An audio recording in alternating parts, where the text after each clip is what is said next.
Bon, alors c'est simple. Vous êtes avec l'image dans Photoshop. Si vous voulez affadir l'image pour mieux voir ce que ça va donner quand vous allez l'utiliser sur des vecteurs, eh bien, vous pourriez faire ceci tout simplement. Je vais vous montrer 3 solutions et dont notamment la troisième est intéressante pour affadir des images pour les utiliser dans des mises en page en tant que fond, pas pour Illustrator. Donc une première chose qui peut être faite, c'est de créer un calque et de le remplir de blanc.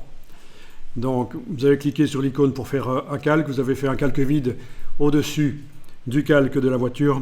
On voit que c'est un calque rempli de transparence, vous avez le damier de transparence qui est là, n'est-ce pas? Voilà. Et puis on va faire édition remplir et remplir ça de blanc. Vous pouvez utiliser le raccourci clavier de édition remplir, c'est-à-dire majuscule suppression. Je vous montre sur le clavier ici que j'ai, donc pour ceux qui ne verraient pas très clair, si vous enfoncez la touche majuscule, la touche Shift, et que ensuite vous enfoncez la touche suppression de caractère, vous allez appeler la boîte remplir. C'est un des raccourcis qui existe pour la boîte de remplissage.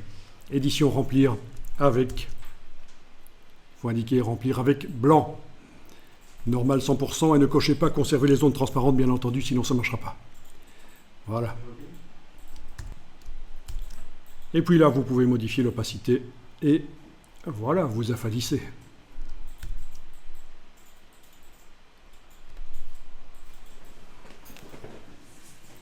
On aurait pu aussi mettre le calque blanc en dessous du calque de la voiture et modifier l'opacité du calque de la voiture. Ça aurait fonctionné aussi. Voilà. Bon, ça c'est le genre de choses donc, qui pourrait être enregistré au format Photoshop, au format PSD et utilisé en tant qu'image de fond dans Illustrator sans problème. Alors je vais vous montrer autre chose. Ici vous allez jeter le calque blanc et à la place du calque rempli de blanc, on va mettre un réglage.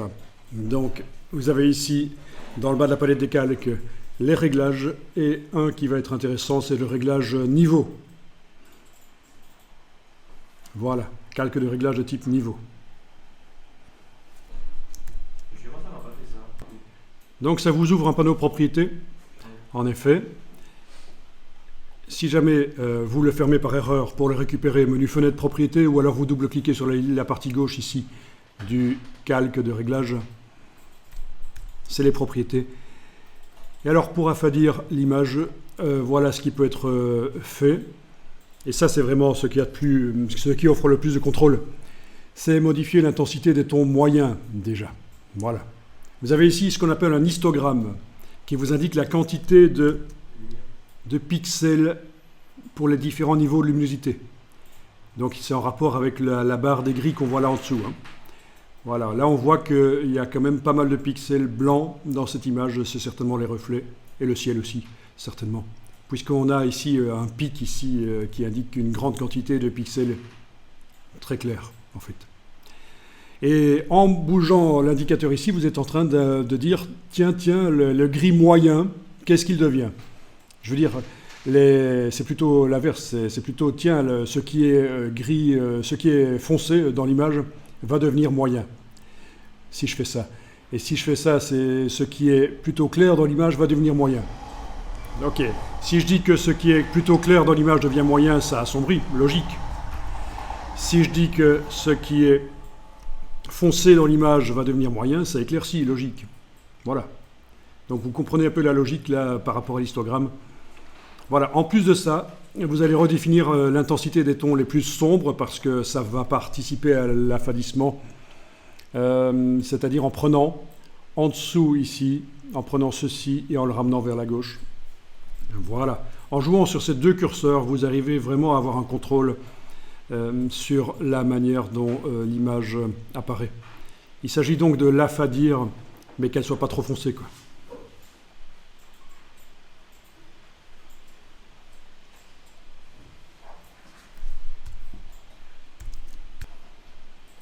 Voilà, donc ça va vous permettre de préparer une image pour l'utiliser en tant que modèle dans Illustrator. Mais aussi donc pour faire des images de fond pour des mises en page. Alors, petite astuce, si c'est destiné à l'impression, vous avez intérêt à pousser un peu les bleus à faire en sorte que l'image devienne un peu plus bleutée, parce qu'on a plus l'habitude de ce qui est bleuté comme image dans les magazines. Ça passe mieux.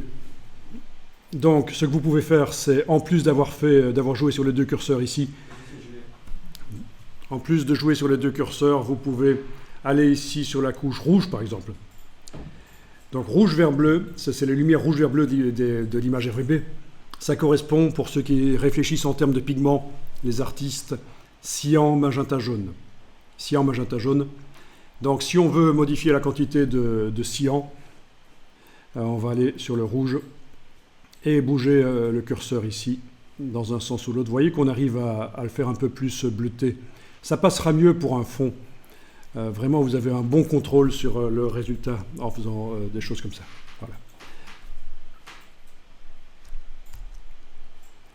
Voilà, et en retournant sur RVB, vous pouvez encore modifier bien sûr les positions des deux curseurs. Donc ceci est utile si vous voulez faire un fond sur lequel va venir du texte dans une mise en page, par exemple. En mise en page, il y a plein de choses créatives à faire.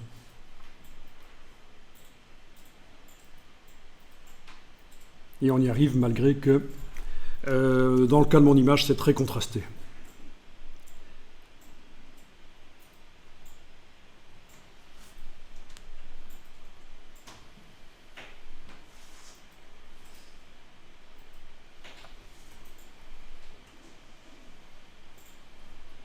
Voilà. Après, vous gérez, c'est vous qui voyez. Mais bon, voilà, c'était l'occasion de voir l'affadissement d'images dans Photoshop. C'est évident si vous connaissez déjà le logiciel, mais bon. Ok, si vous voulez vous enregistrer cette image-là dans le dossier d'aujourd'hui, comme ça vous avez un souvenir de ceci, vous n'aurez qu'à réouvrir et revoir, tiens, il y a un calque de réglage, à quoi ça ressemble, je double-clique là, je vois les propriétés. Ne pas oublier d'aller aussi voir le réglage sur chacune des couches, rouge, vert et bleu éventuellement. C'est comment, monsieur ? Voilà, si vous enlevez l'œil en face du calque de réglage, vous voyez l'avant-après. Donc vous voyez le travail qui a été fait. Travail d'affadissement pour une utilisation dans une mise en page.